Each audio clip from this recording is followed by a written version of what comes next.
Hi ළමයි එන්නකෝ අද මාත් එක්ක අලුත් විදියකට පැස්තා එකක් හදමු. මම මේක හදන්න බලවුවේ YouTube වීඩියෝ එකක් බලාගෙන තමයි මමත් මේක හැදුවේ. ඉතින් ඒකට ඕනේ මෙන්න මේ වගේ පැස්තා පැකට් එකක්.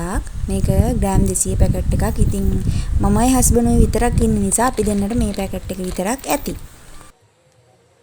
ඉතින් මුලින්ම පැස්තා ටික තඹ ගන්න වතුර රත් කර ගන්න ඕනේ. ඉතින් ඒකින්ද වතුර එකතු කරලා මම නම් හදන්නේ රයිස් කුකර් එකේ. රයිස් කුකර් එකට වතුර දාගෙන අවශ්‍ය ප්‍රමාණයට වතුර දාගෙන ඒක රයිස් කුකර් එකේ තියලා රත් කරගමු.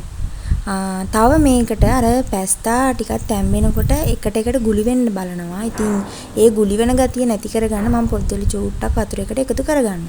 ඉතින් දැන් තියෙන්නේ රයිස් කුකර් එක කරන්ට් එකට ගහලා වතුර රත් වෙනකම් බලාන ඉන්න.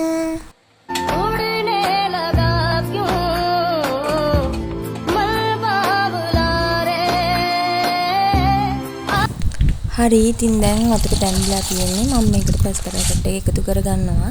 එකතු කරගෙන පොඩ්ඩක් කවලම් කරලා මේක හරි ගානට තැම්බෙනකන් වහලා තියාගන්න තමයි තියෙන්නේ.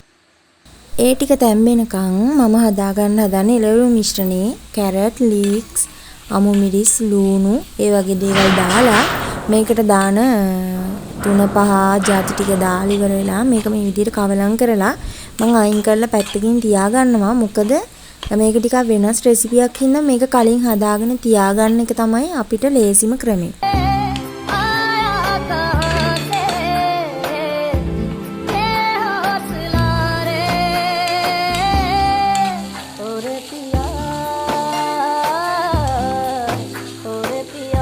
ඒ ටිකත් හදාගෙන අයින් කරනකොට පැස්තා ටික ගානට තැම්බිලා තිබ්බේ. මේ පැස්තා ටික ගානට තැම්බිලාද කියලා බලන්න හොඳ ක්‍රමයක් තමයි මේ එකක් අරන් පොඩ්ඩක් නමලා බලනකොට මේ ඒක පොඩ්ඩක් අර මේ කැඩෙන්නේ නැතුව නැමෙනවා නම් ඒක තමයි හරිම ගාන පැස්තා එක අපි හදන මේ රෙසිපියට. ඊට පස්සේ මම පැස්තා එක වතුර පෙරාගෙන අයින් කරගන්නවා වෙනම භාජනයකට. මේ වතුර ටික විසික් කරන්නේ නැහැ මම තියාගන්නවා. මොකද අපිට ඉස්සරහට ඕනේ වෙනවා මේ වතුර ටික.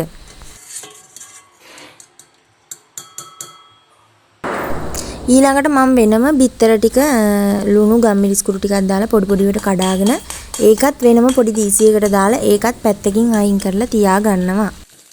ඊට පස්සේ අපිට ඕන වෙනවා චීස් මිශ්‍රණයක් හදාගන්න. ඒකට ඕනේ පිටි කිරි දිය කරලා ඒ වගේම ඇස්ට්‍රා පොඩ්ඩක් පාන් පිටි පොඩ්ඩක්.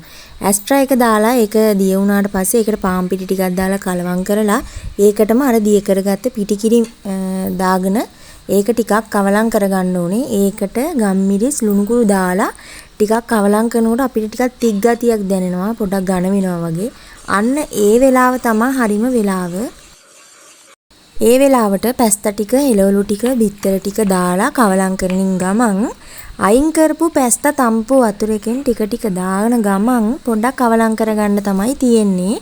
ඊට අමතරව ඔයාලා ගාව ලීක්ස් කොළ පාට කොටස තියෙනවා නම් ඒකත් උඩින් දාලා පොඩ්ඩක් කවලම් කරගන්න තමයි තියෙන්නේ. මේක හරිම රස රෙසිපියක් ළමයි. ඉතින් චීස් එහෙම ගන්න නැති අයට, හොයා ගන්න නැති අයට මරු රෙසිපියක් තමයි මේක. සබ්ස්ක්‍රයිබ් කරන්න, වීඩියෝ එක හොඳ නම් ලයික් කරන්න.